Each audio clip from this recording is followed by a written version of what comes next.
Halo semuanya, balik lagi di channel Beli Mimpi dengan gua Aaron. Buat yang pertama kali ketemu channel ini, selamat datang. Jangan lupa subscribe karena gua akan berbagi banyak hal seputar keuangan untuk mencapai tujuan keuangan. Nah, salah satu tujuan keuangan banyak orang yang juga jadi kebutuhan dalam hidup adalah rumah. Kalau misalnya kita ingat-ingat pelajaran dulu nih, pas sekolah kan ada tiga kebutuhan primer manusia, yaitu ada pangan, ada sandang, dan ada papan. Masih pada inget nggak nih pelajaran sekolah dulu? Coba buka-buka lagi deh buku pelajarannya dulu. Nah, papan ini maksudnya adalah rumah. Kalau nggak punya rumah sendiri, emang sih bisa ngontrak atau ngekos. Tapi kan lebih enak kalau kita punya rumah sendiri. Kalau udah punya rumah sendiri tuh kelihatannya udah kaya atau minimal mencukupi lah karena udah punya aset properti. Apalagi harga tanah kan juga rata-rata naik terus setiap tahunnya. Karena harga rumah yang terus naik dan jadi mahal sekarang nih, butuh banyak perjuangan agar bisa membeli rumah. Opsi untuk skema pembayaran juga jadi bermacam-macam. Salah satunya ada KPR. Nah, gara-gara harganya yang cukup tinggi, butuh banyak pertimbangan ketika kamu akan membeli rumah atau mengambil KPR.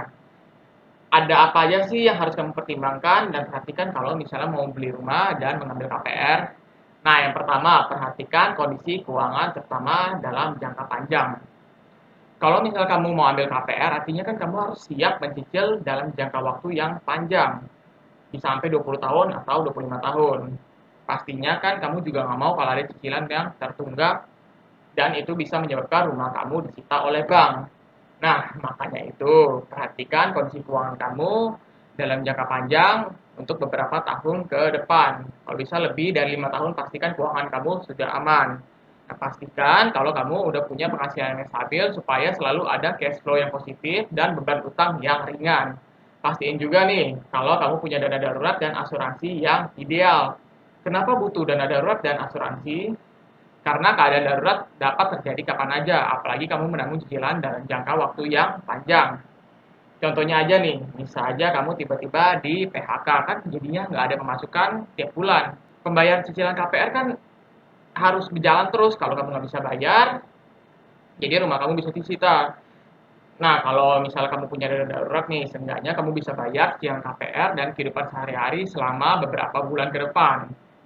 Contoh lainnya, kalau kamu tiba-tiba masuk ke rumah sakit, uang yang udah kamu siapin nih untuk bayar cicilan KPR, jadi harus dialihin dulu untuk bayar biaya rumah sakit. Coba kalau misalnya kamu punya asuransi kesehatan, biar perusahaan asuransi aja yang tanggung biaya rumah. Karena dengan KPR berarti kamu udah punya utang dalam beberapa tahun ke depan dan harus dibayar tiap bulannya. Makanya punya penghasilan yang stabil, dana darurat yang ideal, dan asuransi yang oke itu syarat utamanya. Nah, yang kedua, perhitungkan DP dan bunga dengan benar. Kalau kamu ambil KPR, pastiin perhitungan biaya bunga dengan benar dan teliti. Jadi untuk ambil KPR kan kamu perlu bayar DP sekian persen dulu dari harga rumahnya nih. Sisanya pinjam ke bank, pinjaman ini yang harus kamu bayar ke bank beserta dengan bunga yang udah disepakati dari awal. Nah, di awal kamu bisa memilih besaran bunga dan panjang tenor yang ditawarkan oleh bank. Nah, jadi DP, bunga, dan panjang tenor itu jadi tiga kata kunci yang penting dalam perhitungan KPR. Nah, kita coba bedah satu-satu ya. Yang pertama, DP. Sekarang kan udah banyak bank yang menawarkan program KPR dengan minimal DP yang kecil, mungkin sekitar 30%. Tapi sekarang bahkan ada yang DP-nya 0% atau nggak perlu DP sama sekali. Nah, jadi sebenarnya semakin kecil DP kita, semakin banyak pinjaman kita ke bank. Semakin banyak pinjaman kita ke bank, maka semakin banyak juga kita bisa kena bunganya atau semakin banyak juga kita harus membayar bunganya. Jadi artinya semakin kecil DP yang kita setor di awal beli rumah, semakin besar kita harus bayar bunganya. Makanya sangat disarankan untuk bayar DP minimal 50% supaya bunganya yang harus kamu bayar nggak terlalu besar. Kalau bisa DP-nya lebih besar lagi pastinya bakal lebih bagus. Nah, yang kedua, perhatikan besaran bunga dan panjang tenor yang ditawarkan. Bunga yang kecil dengan tenor yang panjang memang kelihatannya menggiurkan karena cicilannya kelihatan murah tiap bulan. Tapi kalau misalnya kamu hitung nih sampai lunas, besaran bunganya itu bisa buat harga rumah jadi lebih mahal, bahkan bisa bikin harga rumah 2 kali lipat dari harga aslinya. Kenapa harganya bisa lebih mahal dan bahkan bikin harga rumah jadi 2 kali lipat? Nah, bunga yang kecil dengan tenor yang panjang kan bikin cicilan kita yang harus kita setor tiap bulannya bisa jadi lebih kecil. Nah, kalau misalnya yang kita bayarin tiap bulannya kecil, artinya sisa utang kita bakal masih banyak terus dalam beberapa tahun ke depan.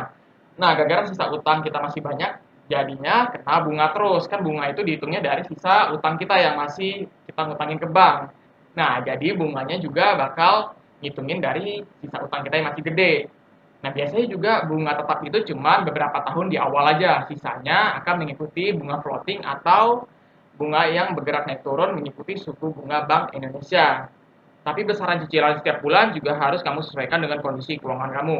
Kamu bisa lihat simulasi perhitungan KPR di Google. Ada banyak itu website yang menyediakan simulasi perhitungan KPR. Jadi kamu bisa lihat berapa biaya rumah yang kamu bayar beserta cicilan KPR-nya nanti sampai lunas beberapa tahun ke depan sesuai dengan pilihan kamu. Nah, hal ketiga yang harus kamu perhatikan adalah benar-benar teliti soal rumah dan tanahnya.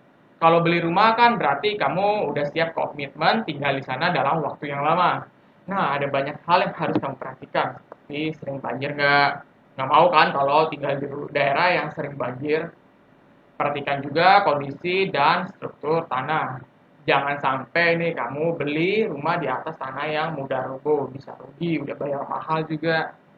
Periksa juga kekuatan bangunan dan sirkulasi udaranya. Kedua hal ini penting untuk keselamatan dan kesehatan kamu yang bakal tinggal di dalam rumahnya. Kalau ternyata kekuatan bangunan atau sirkulasi udaranya kurang mantap nih, siap-siap. Kamu harus keluar biaya tambahan untuk renovasi lagi. Cek juga status sertifikat dan kepemilikan tanah. Jangan sampai nanti tanah itu ternyata sertifikatnya kurang kuat. Sertifikat tanah yang paling kuat itu adalah SHM atau surat hak milik. Nah, hal terakhir yang harus kamu perhatikan adalah pastiin rumah itu cocok untuk kamu.